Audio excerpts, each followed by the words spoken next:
Laura Soto y Jorge Tarud asumieron públicamente la defensa de Odette Alegría, el abogado de...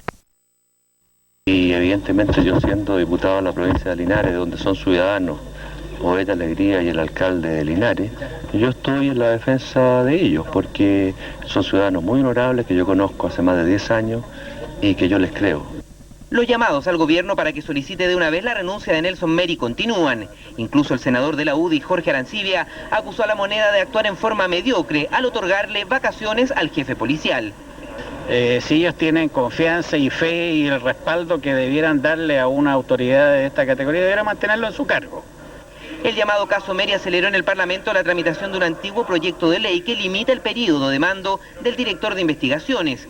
La iniciativa, que anoche fue aprobada por la Comisión de Defensa de la Cámara, pasará mañana a la sala para ser votada por los diputados.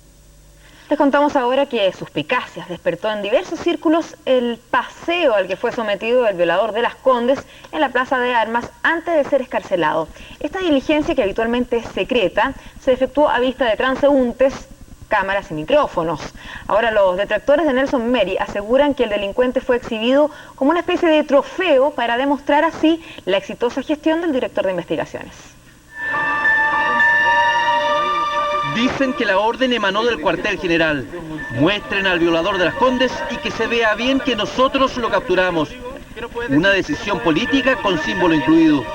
Esta es la exitosa policía que dirige Nelson Meri. En horas de cuestionamiento y acusaciones, el alto mando quiso respaldarlo. Así nació la idea de pasear, bien paseado, al delincuente recién detenido. Por la Plaza de Armas y el Paseo Ahumada, nada menos.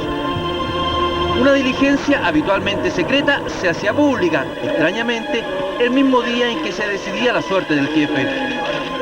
Y es extraño porque los delincuentes son protegidos, en la inmensa mayoría de los casos, de la curiosidad de la gente o de las cámaras de prensa. Al tristemente célebre Tila, por ejemplo, la cara se le vino a conocer varios días después de su detención. En las primeras diligencias, las medidas para no exponerlo fueron evidentes. El psicópata de alto auspicio, sanguinario violador y asesino de menores iquiqueñas, tuvo también la posibilidad de escabullir miradas y lentes. Lo mismo ha ocurrido con infinidad de delincuentes de distinto calibre.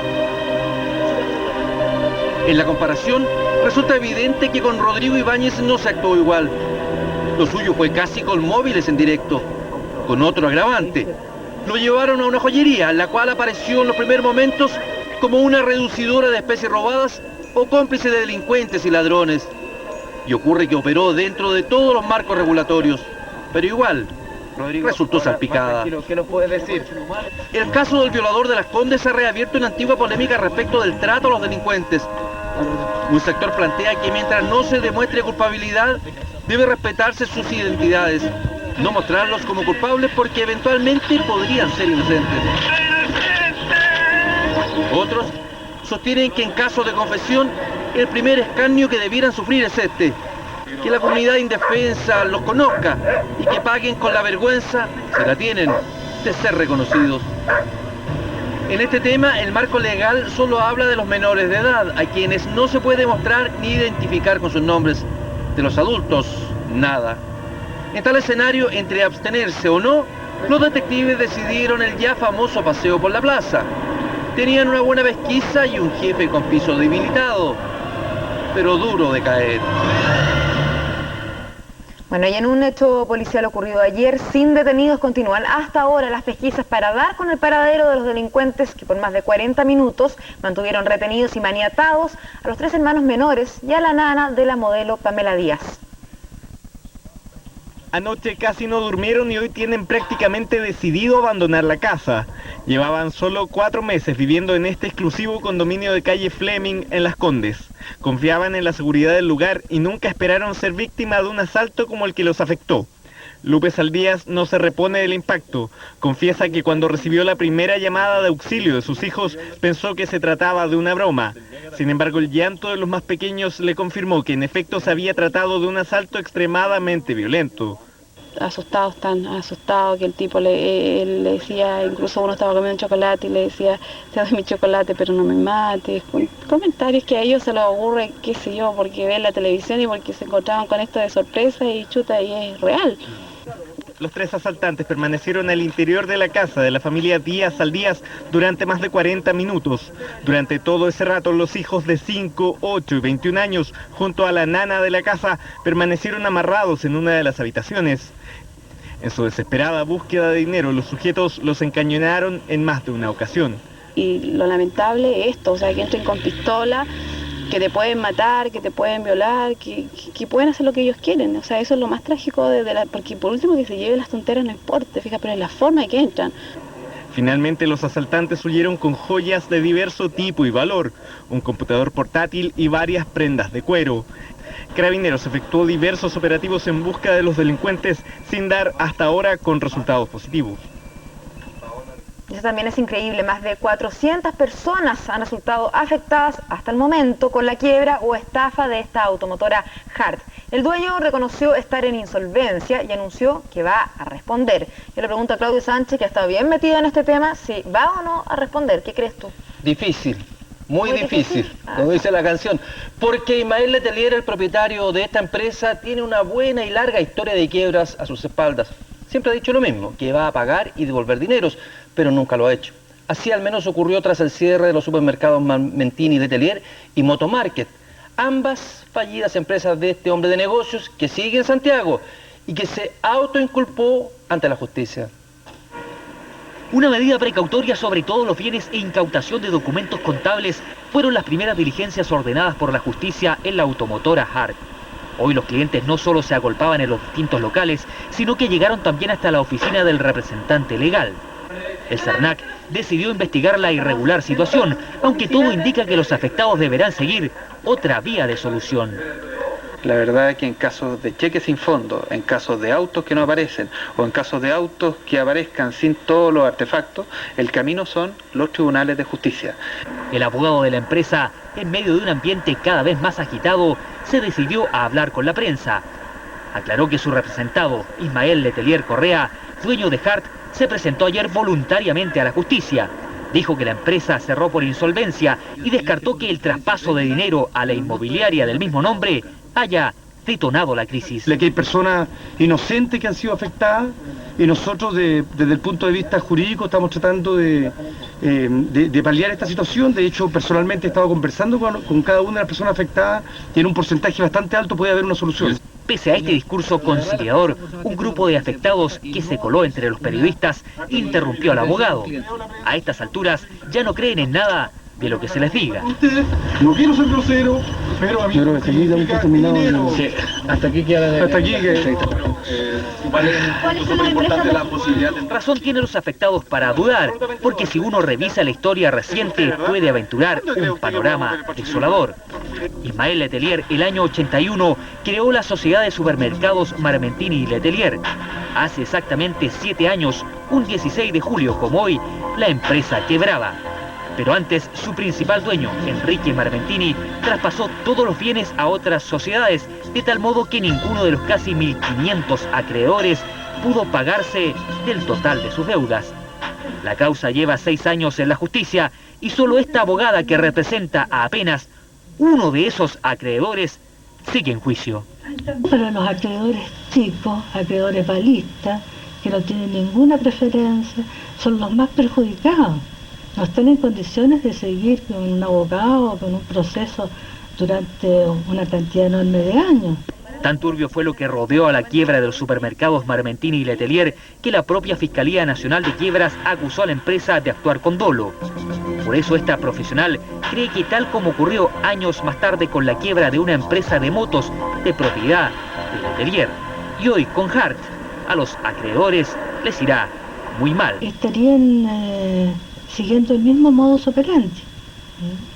Aquí esto ya se ha actuado con un engaño. Y eso es así porque hoy trascendió que los bienes de Hart Viña del Mar fueron traspasados a terceros hace 2 meses y que nadie sabe dónde fueron a dar los millones de pesos que hace algunos meses movía esta otrora prestigiosa compraventa. Cuesta entender cómo la empresa llega a esta situación. Si se mueve con 400 autos, cuesta creer que sea insolvente.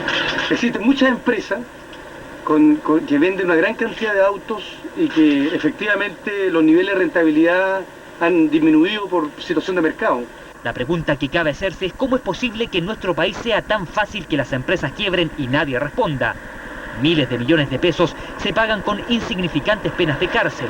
Algo está mal, y lo peor es que los perjudicados siempre son los mismos. Como lo dice Rodrigo Ugarte, lo concreto es que ocurren y se repiten.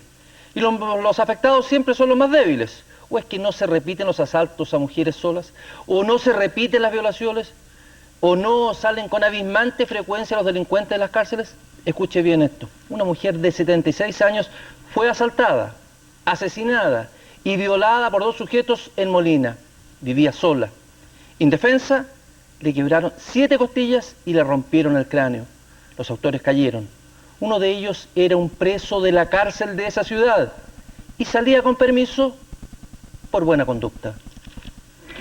Con las joyas que robaron a su víctima cayeron los 2 delincuentes que el viernes último asaltaron y asesinaron a una anciana en su casa en la hasta ahora apacible localidad de Molina. La víctima, Bristela Díaz Flores, de 76 años, vivía sola, razón por la cual los malhechores no encontraron ninguna resistencia. Pero el Chalo y el Bitoto, con identidades protegidas según la reforma procesal penal, no se conformaron solo con robar, la violaron y golpearon salvajemente. Molina está aterrada e indignada por el salvajismo de los delincuentes. Esto porque el Chalo, de 26 años, es un reo procesado por robos anteriores. De hecho, se encontraba bajo el beneficio de la reclusión nocturna, por buena conducta. Yo a veces tengo a mi mamá sola, y muchos de acá tienen a sus mamás solas, o sus niños que quedan solos acá, y ellos salen a trabajar. Son gente de trabajo, entonces todo el mundo de repente queda solo y nadie sabe lo que puede pasar. Un día me pidió que dejara el vehículo en su casa para poder sentirse más protegida, porque era como que le daba un poquito de recelo estar sola, y en cambio con el vehículo ahí, ella se sentía un poquito más protegida, pensaban que había alguien en su casa. El Chalo dormía en la cárcel de domingo a jueves, viernes y sábado los tenía libres, por ello planificó el salvaje asalto para el viernes. Era un hombre de buena conducta, a decir de la justicia. Desgraciadamente ya es tarde para reconocer el error. No anduvo muy bien entonces la justicia, no por su vista vendada, sino por su mano blanda. La prueba es dramática. ¿Podrá hacer algo la familia de la víctima? Difícil. Lo mismo que un obrero atropellado hace 8 años mientras conducía una bicicleta. Todas las pruebas culparon a la conductora del otro vehículo, una doctora, pero el caso fue sobreseído. Todo ha sido extraño en el proceso, porque los partes hasta cambiaron las esquinas o la esquina del hecho. Lo concreto es que el obrero quedó casi vegetal y nadie resultó responsable. Muy poco clara es la ley de tránsito respecto a los vehículos menores. Bicicletas, carretones o carretelas figuran en la normativa de manera vaga y general, siempre cediendo la preferencia, pero sin especificaciones concretas. Suele ocurrir además que accidentes que involucran a estos vehículos quedan sin una clara identificación de quién fue la víctima y quién el culpable. No saco hospitales y gastaron con pues no sacaron. Uno de estos casos es el que protagonizó Ramón Marín, quien fue arrollado en 1995 cuando se dirigía en bicicleta a su trabajo. El hecho ocurrió en la esquina de Zapadores con Panamericana Norte. En ese lugar fue colisionado por un auto que no respetó el semáforo rojo. La conductora del vehículo, médico cirujano, trasladó a Marín al hospital donde trabajaba, sin solicitar una ambulancia ni esperar la llegada de carabineros. En la reconstitución de los hechos comenzaron a suscitarse una serie de contradicciones con la realidad. Se dejó constancia que el accidente ocurrió en Zapadores con Puerto Montt, lugar en el cual no existe ninguna señal de tránsito. Luego se afirmó que la doctora venía a poca velocidad. En definitiva, el caso se sobreseyó hace unos meses sin resolución de justicia. Juan Barrera, vendedor ambulante en Quilicura, padrastro de la víctima, clama justicia. Dice que su hijo quedó en estado casi vegetal y que tal situación es una carga difícil de sobrellevar. Ha pedido ayuda sin mejor suerte. Cuando vino el presidente a Quilicura, yo conversé con él y le expliqué el caso. Y él me dijo que iba a ser atendido por la secretaria, a la cual nunca tuve contacto con ella. Después le envié una carta al presidente de la República, que tampoco tuvo respuesta.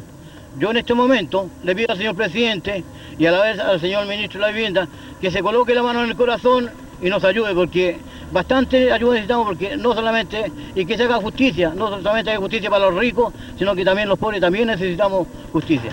El caso de Ramón Marín, más allá de la injusticia que alega su familia, resurgió de la mano del nuevo proyecto de ley, relativo a normas específicas para los llamados vehículos menores. En el caso de los ciclistas, en adelante deberán usar obligatoriamente casco. Tal vez, si este obrero lo hubiese llevado puesto, su destino habría sido distinto. Pero lo concreto es que toda la documentación es súper contradictoria y si alguien la sigue, no podría entender cómo es posible que no haya nadie culpable en esta historia. Insólito. O cambia o no cambia la ley nomás. Es el llamado que hacemos aquí. Gracias, Claudio.